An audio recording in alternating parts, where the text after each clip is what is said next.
आपका? सचिन मिश्रा।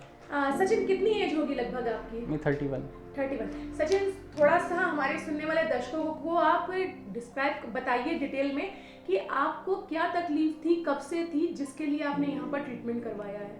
हम लगभग 3 महीने पहले मेरा बाइक से एक्सीडेंट हुआ था। ओके। तो उसमें मेरे नॉर्मल जैसे ओपन चोट लग गई थी राइट पैर में, बट वो तो ठीक हो गई थी, लेकिन उसके बाद से मेरे बैक में हल्का हल्का पेन शुरू हुआ था। ओके। तो पहले वो चोट थी जो ओपन चोट थी, तो उसका ट्रीटमेंट किया तो वो ठीक हो गई, बट 2 महीने पहले से वो पेन थोड़ा बढ़ना शुरू हो गया। कौन सा बैक में जो पेन था। ठीक है। तो स्टार्टिंग में तो मैंने पेन किलर खा लिए ऐसे ही, ज़्यादा मैंने वो सब ध्यान नहीं दिया। जी। तो लगभग हफ्ते 10 दिन तक ऐसे चला, बट उसके बाद वो पेन मेरे लेफ्ट पैर में भी आना शुरू हो गया। मतलब बैक के बाद वो पैर में रेडिएट करने लगा। फिर कौन से वाले में जा रहा था? राइट में? लेफ्ट में। ओके। और फिर मुझे जैसे मेरा सिटिंग जॉब है, तो मुझे बैठने में भी, फिर बैक में भी थोड़ी देर बैठता था तो पेन होना शुरू हो जाता था।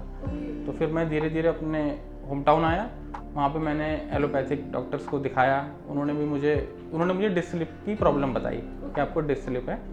तो उसके बाद फिर कुछ पेन किलर्स वगैरह दी। तो जब तक पेन किलर खाता था तो आराम रहता था, पेन किलर जैसी असर कम होता था तो फिर पेन स्टार्ट हो जाता था। उसके बाद फिर MRI वगैरह उन्होंने बोली, MRI कराई, तो उसमें भी वही डिस्क स्लिप की इशू आया। बट उसके बाद फिर उन्होंने मुझे फिजियोथेरेपी भी लिख दी कि आप फिजियोथेरेपी कराइए, तो मैंने फिजियोथेरेपी भी कराई। बट फिजियोथेरेपी से भी मुझे कोई खास आराम नहीं आया। जब तक हो रही तब तक थोड़ा बहुत वेट मिलता था, बट जैसे ही मैं कुछ अलग काम करता था मुझे पेन शुरू हो जाता था। हाँ, तो ये इशू था। फिर उसके बाद मेरे फादर इन लॉ हैं, उन्होंने मुझे इसका यहाँ का बताया। तो सचिन, जिस वक्त आप हमारे पास दिखाने के लिए आए थे यहाँ पर ट्रीटमेंट के लिए, उस वक्त क्या कंडीशन थी? आपका दर्द कितना ज़्यादा था और उस दर्द के चलते आपके डेली रूटीन पे क्या क्या असर हुआ था? आप कितना चल पा रहे थे, कितना नहीं चल पा रहे थे, इस बारे में थोड़ा बताइए।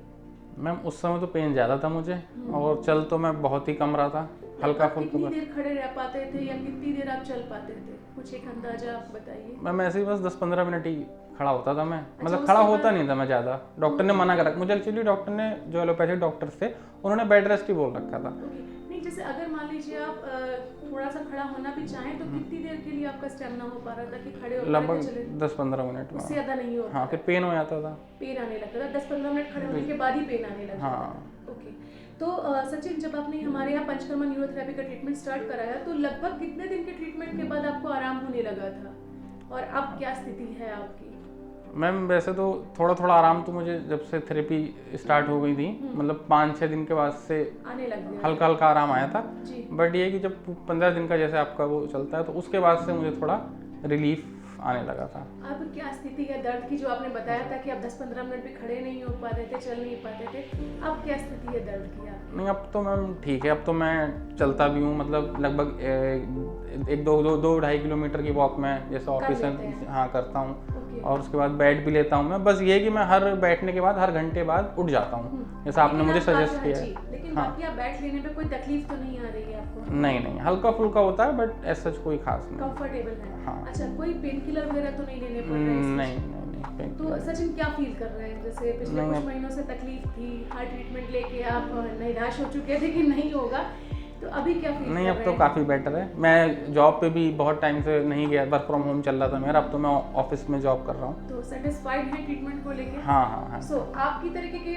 बहुत सारे सचिन होंगे पेशेंट जिनको आपकी तरह की तकलीफ होगी, क्योंकि बहुत सारे लोग यंग वंस भी रहते हैं जो कि जॉब करते हैं, बैक में स्पाज्म आ जाता है, और भी दिक्कतें होती हैं। उन्हें आप क्या संदेश देना चाहेंगे इस ट्रीटमेंट के बारे में, और अपने बारे में क्या कहना चाहेंगे? मैं बस यही कहना चाहूँगा, अगर ये इशू आ रहा है तो आप एक बार यहाँ ज़रूर एडवाइस लें, जैसा भी आप जैसा सजेस्ट करते हैं अगर, तो उसी के अकॉर्डिंग थेरेपी लें। क्योंकि बहुत ज़्यादा अलग अलग, क्योंकि सर्जरी भी इसका कोई ऑप्शन नहीं है कि किसी को सर्जरी भी बोल देते हैं। बट ये है कि एक बार आपसे एडवाइस लें, उसके बाद ही आगे कोई भी स्टेप, कोई भी प्रोसेस एग्जीक्यूट करें। आप संतुष्ट हैं इस चीज़ को लेके? हाँ।